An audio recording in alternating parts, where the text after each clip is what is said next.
Hello and welcome to day 2 of my 31 Days of Horror. I'm Joey Hollywood, and the movie I'll be talking about today is Frankenstein from 1931. Now, I'm well acquainted with Frankenstein, and before I start actually talking about it, I'd like to bring up something that some of you longtime viewers might be interested in. The year I did vampire movies, I talked an awful lot about Dracula, and I received a lot of hateful comments regarding my preference for Hammer Dracula over Universal Dracula.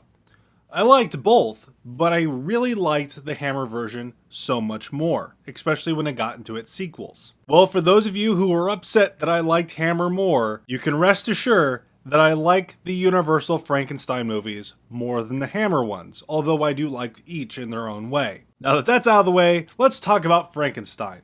It's always hard to talk about these horror films that are just so ingrained in our society because anything I say has just been said 1,000 times before. One of the things I've always really liked about Frankenstein is I love that there is a guy that comes out before the movie that says, "Hey, this movie's really scary. You've been warned." I love crap like that. Stuff like in The Screaming Skull, where they said if you die while watching this movie, that the studio will give you a free coffin because the movie's so scary. Stuff like that. I love that. I wish horror movies still did that in a way. There's just a charm to it in this film. Like, oh wow, thanks for letting me know that the movie might be scary. It's fun.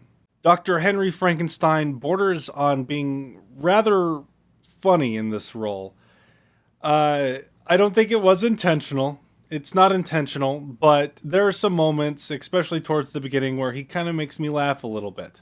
Boris Karloff as the monster is just phenomenal. He's one of the highlights of the film, not just in his makeup, but also in his performance. And this carries through the other two Frankenstein films he did as well. He really brings a tragic element to the monster character, and you can really sympathize with him.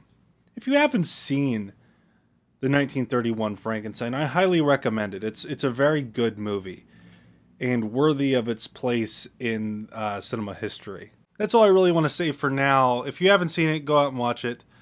And I'll see you tomorrow in day 3 of my 31 Days of Horror.